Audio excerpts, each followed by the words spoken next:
সবাইকে আসসালামু আলাইকুম। আজ বানিয়ে দেখাবো কোনো ধরনের রোদে দেওয়া ঝামেলা ছাড়াই কাঁচা আমের টক ঝাল মিষ্টি আচার। এই আচারটা একবার বানিয়ে সারা বছর সংরক্ষণ করা যাবে। আজকের ভিডিওতে অনেকগুলো টিপস বলে দিব যেগুলো ফলো করলে যে কেউ আচার বানিয়ে সারা বছর সংরক্ষণ করতে পারবেন। কথা না বাড়িয়ে চলুন জেনে নিই কাঁচা আমের টক ঝাল মিষ্টি আচার বানানোর প্রস্তুত প্রণালী। আচার বানানোর জন্য প্রথমে আমগুলোকে খুব ভালো করে ধুয়ে খোসাসহ আমের টুকরো করে নিয়েছি।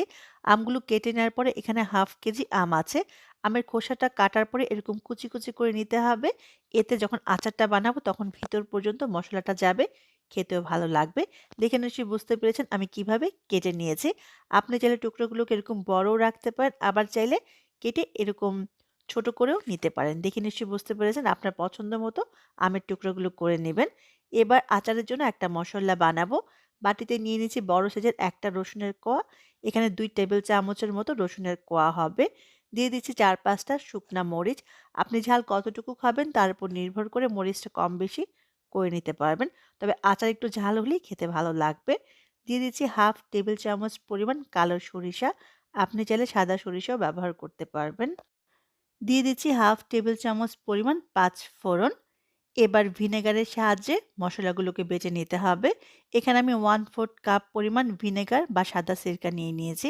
যেকোনো মুদির দোকান বা সুপার শপে খোঁজ করলে পেয়ে যাবেন সিরকা বা সাদা ভিনেগার। আচারে কোনো ধরনের পানি ব্যবহার করা যাবে না। পানি ব্যবহার করলে আচার সারা বছর সংরক্ষণ করতে পারবেন না, ফাঙ্গাস পড়বেই। ভিনেগার ব্যবহার করলে আচারটা ভালো থাকে। মসলাটা আমি বেটে নিয়েছি। একেবারে মিহি করে বাটা যাবে না, আধা ভাঙা করে বাটতে হবে। এতে আচারটা খেতে ভালো লাগবে। চলে এলাম চুলায়। চুলায় একটি হাঁড়িতে দিয়ে দিব ১ কাপ পরিমাণ সরিষার তেল। চেষ্টা করবেন সরিষার তেলে আচারটা বানানোর জন্য, এতে আচারের পারফেক্ট টেস্ট পাওয়া যাবে।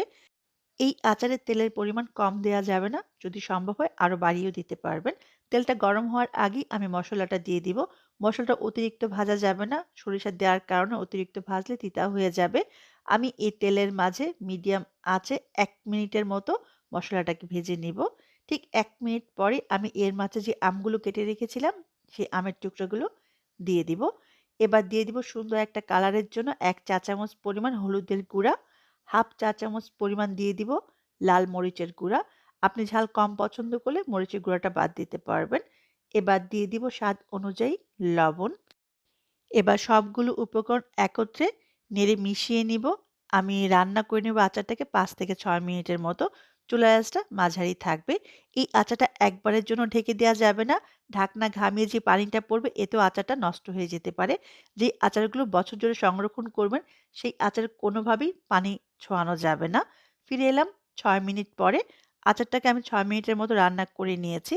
এই পর্যায়ে দিয়ে দিব ১.৫ কাপ পরিমাণ চিনি। আম কতটুকু টক বা মিষ্টি তার উপর নির্ভর করে চিনিটা কম বেশি করে নিতে পারবেন। আপনি চাইলে চিনির পরিবর্তে এখানে গুঁড়ো ব্যবহার করতে পারবেন। এবার খুব ভালো করে নেড়ে মিশিয়ে নিব। চিনিটা গলে অনেকখানি পানি ছাড়বে। সেই পানিটা শুকানো পর্যন্তই আমি আচারটাকে রান্না করে নেব। আরও ৪ থেকে ৫ মিনিটের মতো সময় লাগবে। ফিরে এলাম ৫ মিনিট পরে। এই পর্যায়ে দিয়ে দিব ১ টেবিল চামচ পরিমাণ ভিনেগার বা সাদা সিরকা। এই সিরকা দেওয়ার জন্য আচারটা সারা বছর ভালো থাকবে, নষ্ট হয়ে যাবে না। দিয়ে দিচ্ছি ১ চা চামচ পরিমাণ টালা ৫ ফোড়নের গুঁড়ো। এতে সুন্দর একটা ফ্লেভার আসবে। দিয়ে দিব ১ চা চামচ পরিমাণ চিলি ফ্লেক্স। চিলি ফ্লেক্স দিলে আমার কাছে খেতে ভালো লাগে। আপনার হাতের কাছে না থাকলে চিলি ফ্লেক্সটা বাদ দিতে পারেন। সবগুলো উপকরণ একত্রে মিশিয়ে মিনিট খানেকের মতো আমি আচারটাকে রান্না করে নেব। ৫ ফোড়নের গুঁড়া দেওয়ার পরে খুব বেশি সময় রান্না করলে এই ফ্লেভারটা চলে যাবে। আমগুলো সেদ্ধ হয়ে গেছে। এই পর্যায়ে আমি চুলা থেকে নামিয়ে নিব। ফিরে আসবো আচারটা সম্পূর্ণ ঠান্ডা হওয়ার পরে, আর কিভাবে সংরক্ষণ করতে হবে সেটাও আমি আপনাদের জানিয়ে দিব। ফিরে এলাম আচারটা সম্পূর্ণ ঠান্ডা হওয়ার পরে। আচারটা ঠান্ডা হওয়ার পরে সংরক্ষণ করতে হবে। সংরক্ষণ করবেন কাঁচের বয়ামে। প্লাস্টিকের বয়ামে আচারটা বেশিদিন ভালো থাকে না।